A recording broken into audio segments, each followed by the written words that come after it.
Net Wealth Investments Limited is licensed to provide general advice. Our podcasts are not tailored to any one financial situation and may contain views of our presenters which may not align with Net Wealth's. The guests' organisation and Net Wealth have an arrangement for their financial products to be available for investment through the Net Wealth platforms, and Net Wealth may receive fees from the guest. More information about Net Wealth can be found on our website, including our financial services guide and disclosure documents. Please seek professional advice before acting. Whatever you're doing in life, you got to have values and principles, and I have a few that I live by. It's got to be just, fair and equitable, and it's got to be right. Founders in the business still have client responsibilities. That is hard. If you don't, you lose touch too quickly. It's always going to cost you more and take you longer, but if you do it the right way, you'll get there in the end. Hi, I'm Matt Heiner, Managing Director of Net Wealth, and welcome to Between Meetings.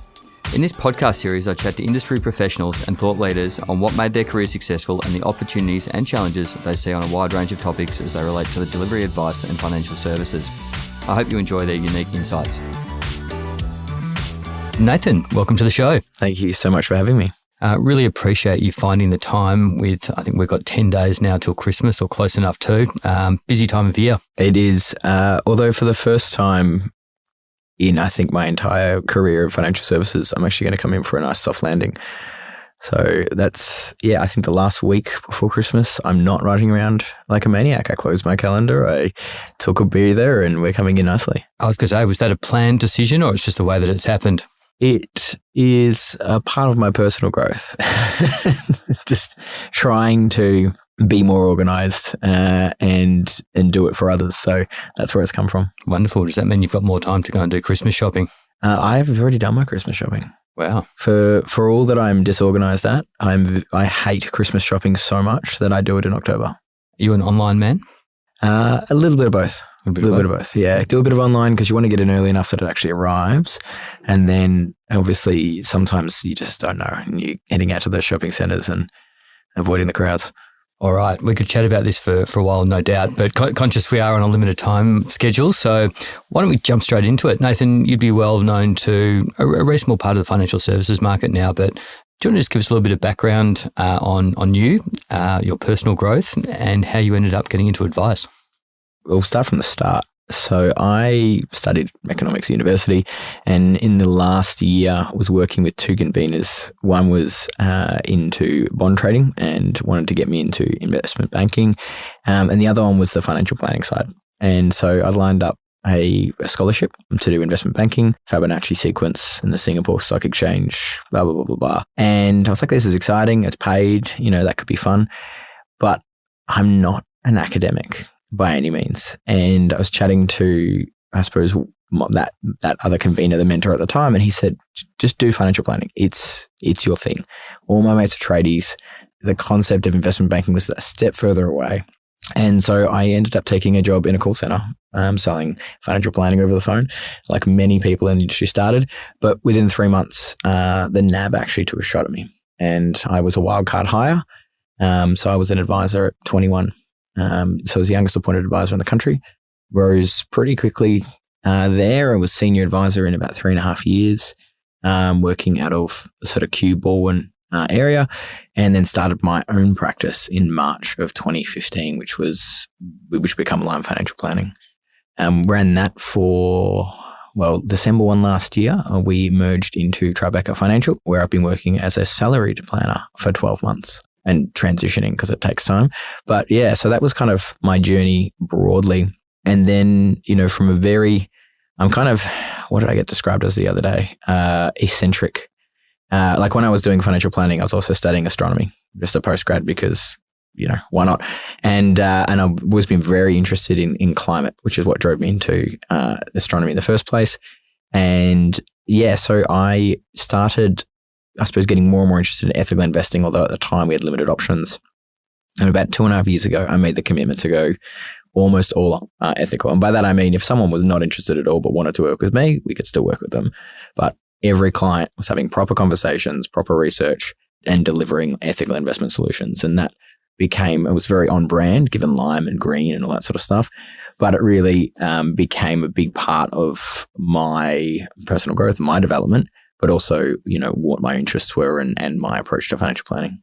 Fantastic. I'm going to come back and unpack a couple of those things in a moment, but you sped through, I guess, your early days and how you got into the industry. One of the big challenges we're currently facing is how do we actually get that next generation of advisors to recognise financial planning as a career choice and the steps that they need to get through to actually be successful in that. What thoughts have you got at the moment on what we need to be doing more as an industry to enhance, I guess, the reputation and bring through that next gen?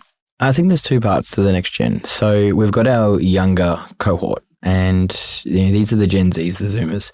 They work for purpose. They want a job that is meaningful. And so I was recently speaking at Deakin University on exactly this topic and why financial planning is so purposeful. And I can go into a 25-minute tangent about how the actions that every single financial advisor makes substantially improve economic growth and reduce welfare reliance and reduce income inequality. And then the capital they allocate, can shift investment and therefore public policy. But fundamentally, you make a difference on a day-to-day life, which has a butterfly effect broadly. And I think we as an industry are an industry.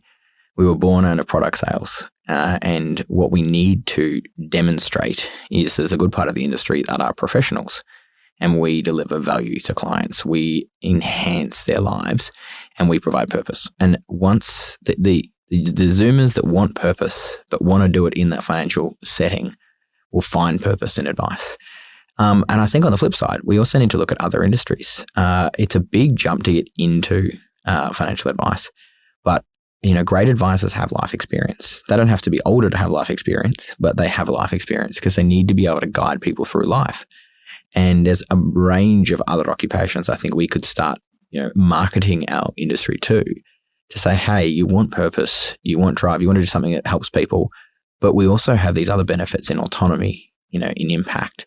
And why don't you look at changing? Why don't you come across? And I think that's another opportunity that we didn't really, I don't think we're really addressing right now. We're kind of focusing on the grads coming through because of those educational benchmarks, but I think there's an opportunity outside of that. Fantastic that you're out in the industry and universities talking about these things. For those people listening, what more can they be doing? I think looking at the way you position your services is everything. Again, if I go back to the old school marketing that we've done, it's always traditionally been product orientated instead of value orientated. And we have an identity crisis as a profession. I've always said, why is there not a billboard when you're driving out of the Melbourne airport that, you drive past the giant watch and you drive past, a Porsche, and then it drives past a picture of a happy family. And it's like, these are the Johnsons. They're just getting back from their holiday, but they also have, sense of security, freedom of choice, and da-da-da. Like that's what we do as professionals. And once we start marketing that better to the broad base, we align the industry's identity with that. I think naturally that will bring more people in. I definitely think we're doing a good job of shaking off some of the past. I know financial advisors everywhere are seeing unprecedented inquiry. So we're definitely doing a great job of raising trust.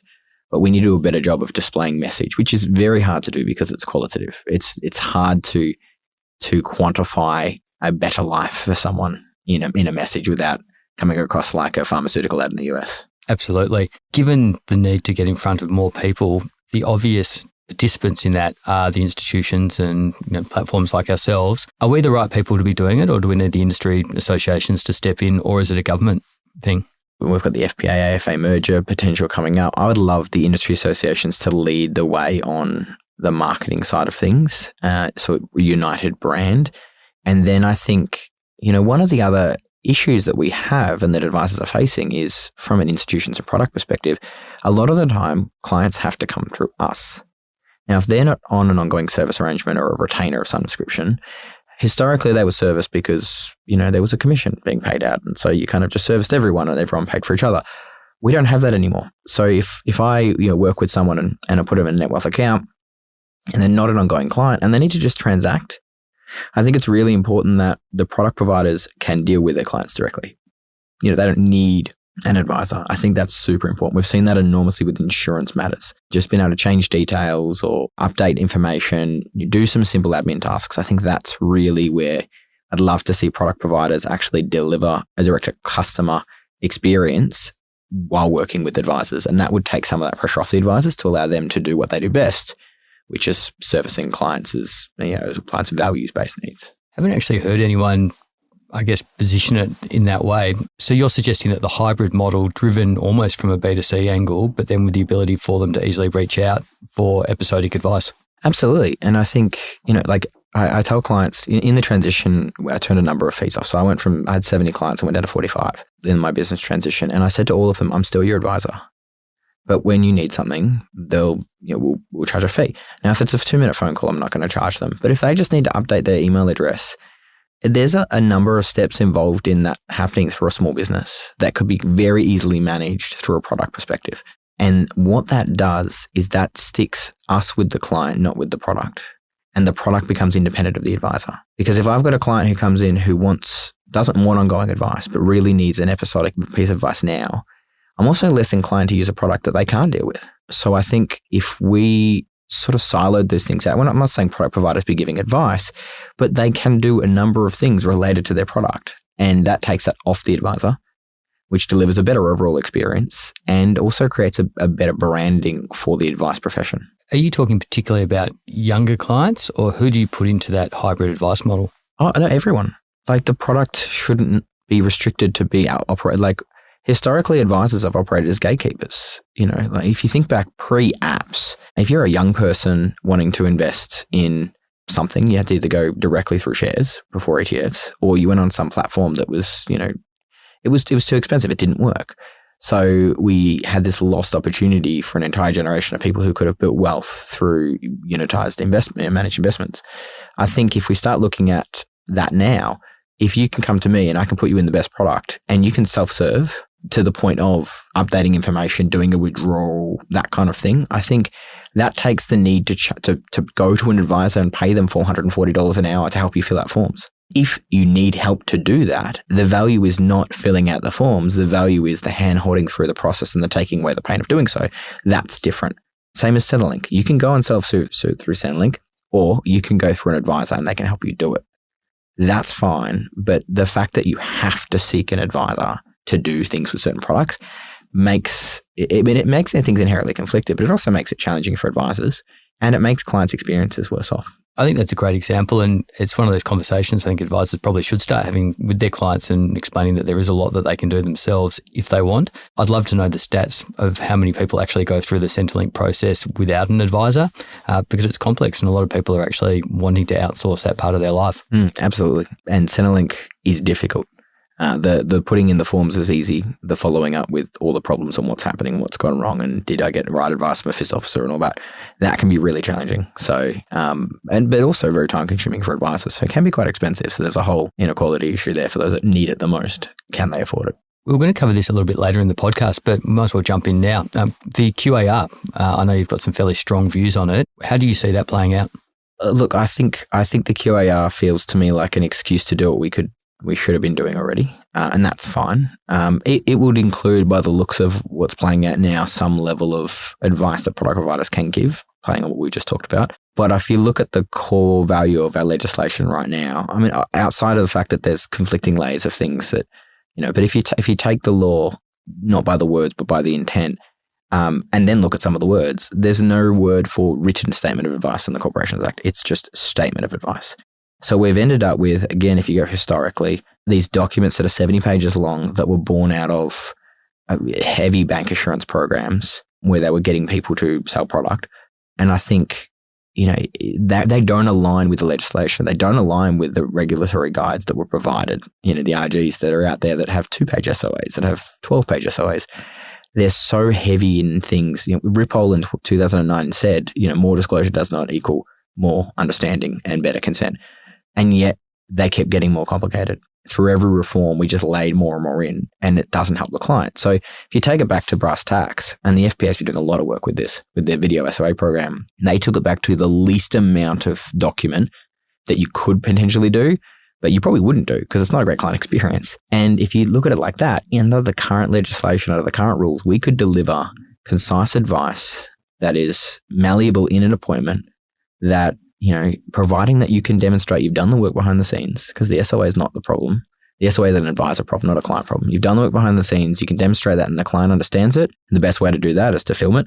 We can do so much under the current legislation. And, within the walls of Tribeca, we're looking at that now, building something that is both appropriate now, but also will endure through QAR, so we don't have to reinvent ourselves when we get there with what we know, at least so far. So I think, on the surface, I'm all for less wordy nonsense. And I'm hoping that it's the excuse the industry needs to do what we potentially could do right now, because we've got confidence in doing that. But if you look through, people are afraid of the big bad ASIC. ASIC's not coming after a mum and dad advisor in the suburbs. They haven't got resources.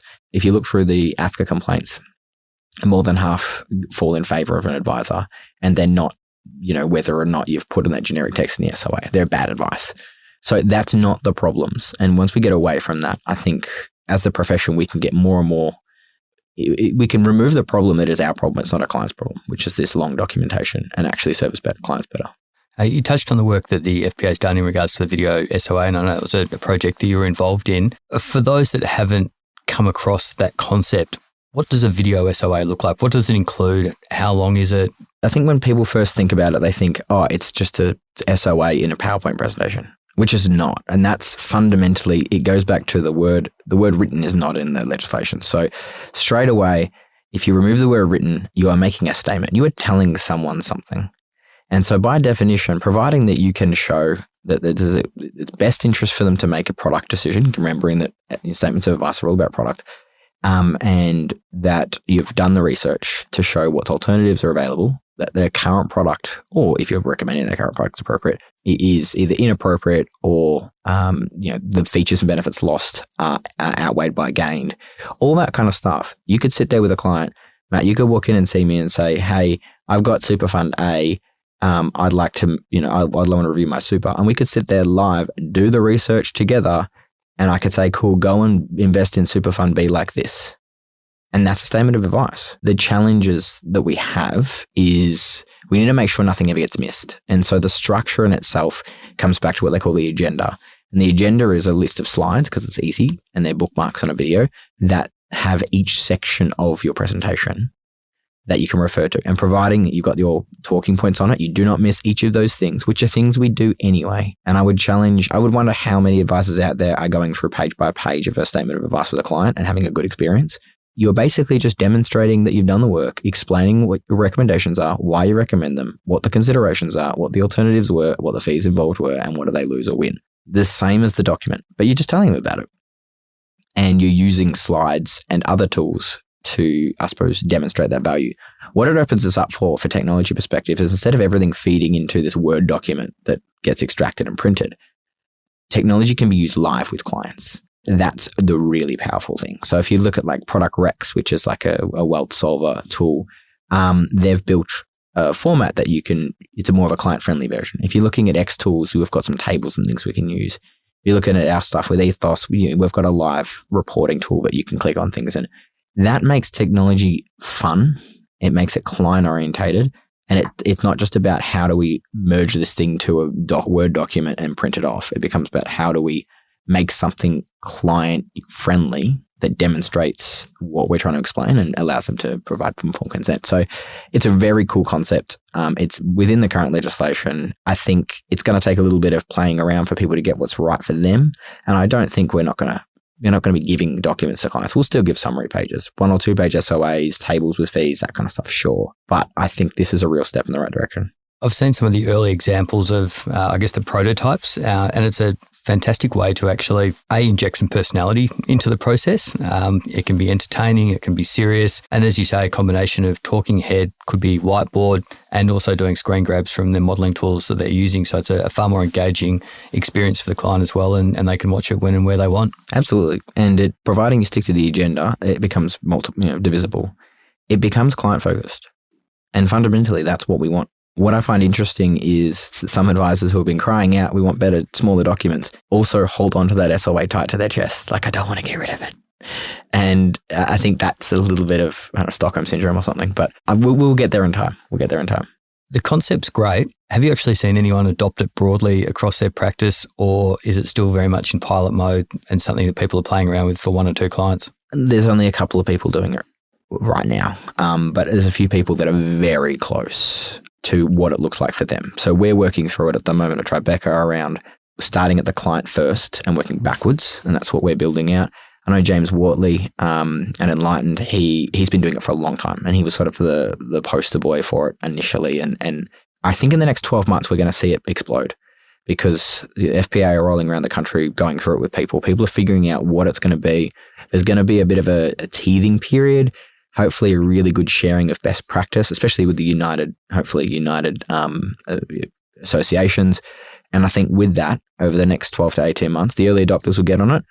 We'll figure out what works. We'll share it with everyone else, and we will see, despite QAR, we will see a drastic improvement in delivery of advice. We hadn't necessarily decided to go down this path, but it's an interesting one. What sort of resources is someone going to need? Obviously, a video camera would be helpful.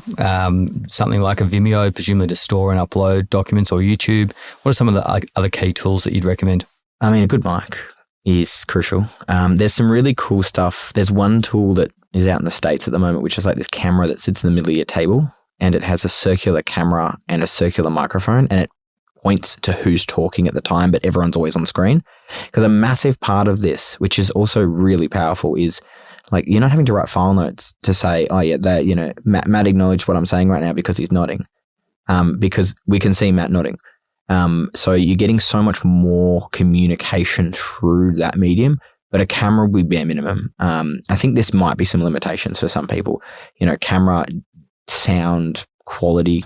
If you've got a really busy office or you're next to a train line, that's going to make things a bit more difficult. And then I think the challenge and the opportunity for someone to come up with, and Ben Marshall and I fleshed this out one day over a coffee, is some software that you could load the video into, create bookmarks into that would auto-transcribe, and you could then just scroll through. The client could log into their portal, secure portal, and scroll through the video to where they needed to be and search, insurance. And it shows which parts of the talk about insurance. And I think that's the opportunity for software instead of, the next best coded SOA. I think that's probably the gap no one's really done yet. There's a few apps out there that allow you to, preload web pages and everything into a single, thing, and you can maybe loom the video or something like that. But I think, a little bit of a tech stack at the moment, someone will solve that problem and put it all in one place. And when they do, and maybe NetWealth can build something into the client portal, I think that will have a huge, huge, powerful benefit, because it stops being a written document and it starts being records for clients to access and go back and watch. Speaking of technology, you were busy running your own practice. You were studying astrology in the evening, no doubt. Astronomy, not astrology. Astronomy, not astrology. Although I'm Aquarius. And you decided to also start a tech company focused on ESG, or ethical reporting, called Ethos. How did that come about? So I can't take the credit for starting it. I found the starter. So I got on very early in the piece. It was originally developed by a guy named Luke Wilcox in Minneapolis, and he's ex-McKinsey impact analyst and taught himself to program, doing some other apps, and then really lent into this. And it was originally a direct-to-consumer product.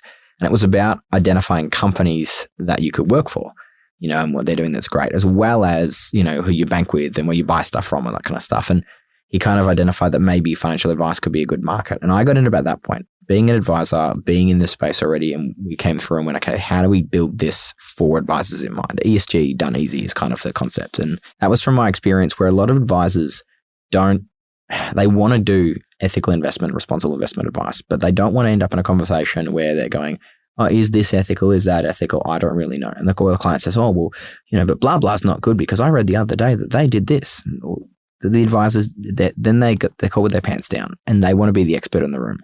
And I think that's a challenge that they're finding. And also it's a massive rabbit hole. Once you start down there, there's so much to learn. And the tools available at the time, before I met with Luke, I used to read PDSs. I used to use a number of the ratings tools, but you couldn't see what was underneath the hood. I had no idea why this fund got 3 globes and the index was also 3 globes, and yet this fund was an impact fund, and without ringing someone. And as a lowly advisor, no one was going to talk to me. So that became really, really challenging for advisors as well. So what we wanted to do was make something that had a front end that a client could engage with, that was client friendly, but simple, that focused on causes, not what I want to include or not include. It was about creating impact, not, whether something's good or not, but then that personalized the ratings of investments to them. And so I always use, for example, Tesla. There was a lot of, news around, is it a good ESG company? Got pulled from the major index in the US, If you're into climate change and lowering of GHG emissions, Tesla's fantastic as an investment. If you're into labour rights and a few other things are really important to you, maybe not so much. So what's right for one person is different for someone else. And the aim behind the scenes of ours was making it transparent. So if you wanted to know why something was rated, you didn't have to ring me. We're a software company. And secondly, being able to personalize that rating for your client. And then lastly, you need to be able to report that to a client in a way that's friendly for them so that you don't have to redesign the wheel every time. So again, that whole ESG done easy. So understand them, do the research, and then provide it in a report. And at the end of the day, that's what we're doing. There's some aspects we're working on at the moment from a UX perspective, but we're doing it pretty well. And then that sort of grew into, we're now working with SMA providers and research houses and starting to really expand that. And I think one of the interesting parts of our data is that we don't gather it, we compile it. And by that I mean we use everyone else's data and put it together, which means we're uncapped and we don't have to defend anything. Because if someone's got some bad information and we can find better information, we use it. So we are wanting to be proven wrong so that we can get it right. And that really opens us up. I think some of the issues with ESG data has been around that there's potential biases, there's things being missed, or they're unchallengeable and you can't understand why. And you end up with back and forward dialogues. And I think fundamentally we wanted to avoid that and then make it really easy for advisors to sit down with a client and go, hey, this is, what's important to you? Climate change in general quality, great. We've now done the research and your current investment, sits at 70% alignment. You found a good ethical investment, you're super fun, but here are 3 other options and how they appear for you. Some are more expensive, some have got a better historical performance. What's most important? And then take that and provide advice on that accordingly. And, I think we're delivering that pretty well. And you touched on one of my real bugbears in the industry at the moment. We've spent quite a lot of time talking about ESG and impact in the last few episodes. But the biggest gap I see is actually that reporting piece and the data that supports it. So it's a big step forward. So how many different data sources are you pulling into Ethos to try and drive that consensus view? Right now, I think we're at 271. So there are a variety of NGOs, private organizations, data scraping. We scrape news, we scrape financials, and then we've got some subscriptions as well to major organizations that do a lot of this work as well. It's pretty massive. But with the framework and the infrastructure is such that, we are about to launch a private equity function that has all the questionnaires built in and custom questionnaires, and it pulls that data and rates them with that. So you can have your own data to do that.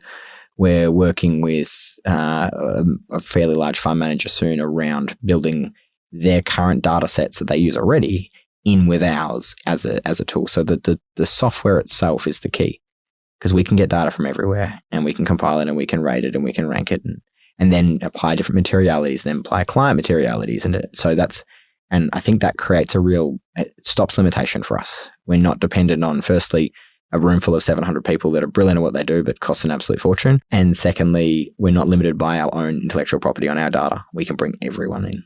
And the range of assets or the types of assets that you cover? Right now, it's majoritively equities. We do cover bonds on and fixed interest assets on an issuer premise. If anyone's listening who wants access to a purpose premise, we're launching that soon, providing we get a number of people on board who want access to that. So we've worked with a couple of fund managers on you can't automate bond data. It's just too hard to find out what the purpose is and is it good or not. So we need feet on the ground. So if we get the resources behind us, we will launch that. And then private equity assets will be next. And we do public and private companies right now. We rate government bonds. We've got government data. We don't rate things like commodities and things like that because what are you going to do with that? And we're looking at launching a cash rating system too, which will be based off the bank itself or whoever's issuing the cash. We're a decent spread, but we launched in July 1 of last year. Our US entity was bought by ACA Group about 2 months ago. So we were looking at raising capital. We had a few people wanting to come on board. They really fit well with us because they're a data and compliance company where we were getting offers from investment companies wanting to turn us into another ETF provider. And that just didn't align with our pure vision. So with that, we've got more resources and that's enabling us to grow functionality really, really quickly. And you mentioned before your client base is advisors, direct clients, fund managers, SMAs, provider. Which are the biggest segment out of all of those? The fastest growing in Australia is the SMA providers. Right. So people who build portfolios, we've actually had a couple of funds get in touch with us and say, we want to work with, X, and they won't look at us unless we're rated on Ethos. I'm like, yes, that's so good. So we're looking at, these are, small private wealth groups or SMA providers for advisors that are dealing with about $2 billion funds under management, and they're using us as their framework, but then also using it with their advisors. So they'll go to their advisors and say, or the advisor comes in and says, I've got this ethical client. You guys have an option. They say, yep. And they'll use Ethos to work with that client and then, provide the solution. So that's been the fastest growing. Advisors by revenue. Advisors definitely growing really, really quickly, and we're really involved with that market. And then fund managers are just slow to move in general. I mean, they're big organizations, they're bureaucratic. So we've been working with a few for a while, but I see that momentum building really quickly, which is very exciting. Website for those that want to have a look? It's ethosesg.com. Excellent. Check it out. That's a full-time job for you, or that's something you're doing after hours? That's a great question, Matt. So, go back to personal growth. I've got full-time at Tribeca. Well, we do a 4-day work week, but full-time at Tribeca. And then I do Ethos. And then I ran a conference this year for Ethical Advice Conference, which was fun, which you guys sponsored. And that was absolutely fantastic. And then somewhere in there, I have friends, and I've got a wife too. She ranks pretty highly, but I do work a lot. So, my personal growth is to get more and more tailored as we go. But it's I got a fair bit on. How do you get better at saying no? I've got, like the devil and the angel on your shoulder. Yeah, I've got my mentor on one shoulder and my wife on the other, and they're effectively like, is this going to add value to your direction or make you happier? And the other one is this, so the big question I ask myself, a bit deep here, Matt, is this for you, or is this for your ego, or is it for a purpose? And that's a big thing that I'm working on at the moment that, I love. I'm a big extrovert. I love being involved in things and being part of things. And it's like I would choose the things that really drive difference, because you can't do everything. And if you try and do everything, you'll do everything badly. You've touched on the fact that you've had a mentor at different times in your career and in your life a few times. And again, it's a recurring theme that's coming up, very regularly on the various episodes. For someone that doesn't have a mentor, thinking about a mentor, or doesn't think they need a mentor, what advice would you have, and what value do they actually add on an ongoing basis? It's really funny. So I'm mentoring at the moment, more formally. I've had some people come along and sort of ring me when they needed things, but I have someone I catch up with fortnightly now and mentor her. She's a new entrant to the advice industry. She's been around for a couple of years, wanting to be an advisor very soon. And she just walked up to me and said, "Hi, my name's Tiana." And then she said, "Can we get coffee?" And I was like, "Yeah." And we were at an AFA function. And then at the end of that, she said, "Can we get coffee regularly? I'd really like it." And she just asked, which was completely out of character for her as well. So it took a lot for her to do that. I was fortunate that I had people take me under my wing. So my mentor, almost my entire career, is Luke Ashby, which I think I've dropped his name a few times on podcasts. I was supposed to have coffee with him this morning and I forgot. So, sorry, Luke. But he's, of BT and MLC, insurance guru, and I've just known him. I just check in with him once every probably 3 months these days, and we just see what's happening. And he just, I don't know, I've got very high trust with a mentor, you have such high trust that you will listen to what they have to tell you. And a great mentor will tell you what you need, not what you need to hear, but what you should hear. And I think that is really powerful. And the only way to get one is to ask. And it's finding people who have done what you've done, or know people that have done what you've done, I think is really important. And there's always someone that's done it before. We're not that unique. But also someone who has the ability to learn from their mistakes. So growth mindset is extremely important for mentors. I've done this. Don't do it the way I did it. Do this that worked well, but here's what I've learned. And, because you're wanting, the mentor's job is to teach you to not make the mistakes they've made so you can get there faster than they did. So their core purpose has to be not in finding their happiness through their own actions, but finding happiness through others' actions. And I think a great mentor, that's what they do. That's what I aspire to do. It's a big commitment on both sides. For someone considering being a mentor, are there organisations we work closely with Few, for example? Are there other places that people can either put themselves forward, or is it really something that evolves naturally out of one's own network? And there absolutely is. I don't know what they are, but I know a few people that have gone to organizations and obtained, coaches or mentors from other areas and built that relationship from that. a few friends of mine went through the same group. I just can't remember them for the life of me at the moment. But yeah, I think for myself, it's more or less come from networking. But not everyone can just walk up to someone randomly in the street and say hi. I mean, everyone can, but it's harder for some than others. Given that we're getting close to the end of the podcast, but also the year, what have you got planned for next year? Do less. So I've been issued a challenge at Tribeca to do my full-time job in 30 to 35 hours a week. And that's a cultural thing that we're really trying to drive. Work effectively and work less hours. That's the 4-day work week. That's and I think it's achievable. I think we've got the right mix. So, and then I'm going to start doing some more work with Ethos, and then some more directed work when it comes to things like speaking and that kind of stuff. Like, done the touring a fair bit, and now I'm sort of picking my gigs better. And then I think I'm going to start doing a bit more in the human side of advice as well. Everyone knows me for ESG, but I'm big into financial psychology and the human side, and I think that's it's a big area that as a profession we need to lean into to grow into a really reputation. Given all the things you are involved in, do you have a blog, website, podcast, Twitter handle? How should people follow what you're up to, and particularly when you're doing less? That's I was thinking of starting my own TikTok, but I don't know if that's doing less. I do have a podcast that went on hibernation last year called Good for the Bee, as in what's good for the bee is good for the hive. And that I'm probably going to kick off again next year with a slightly different angle and look more at sustainable careers and cool careers instead of just cool people and sustainable people. I think that's just more because I get the opportunity to meet some amazing people and I just want to share their stories with others. People are often shocked when they listen to my podcast because they'll hear me on something like this where I'll talk pretty much nonstop for 40 minutes.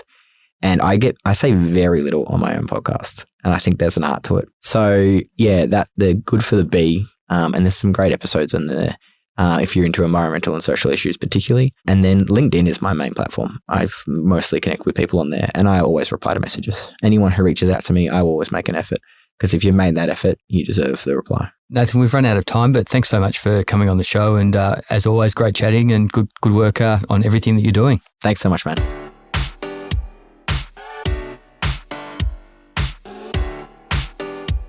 Thanks for listening to this episode of Between Meetings. For more episodes and to subscribe to our series, visit the NetWealth website, iTunes, Spotify, or your favourite listening service. And if you want to contact me or engage or discuss any of the topics raised, please find me on LinkedIn or Twitter or send me a private message. We hope you can tune into the next episode.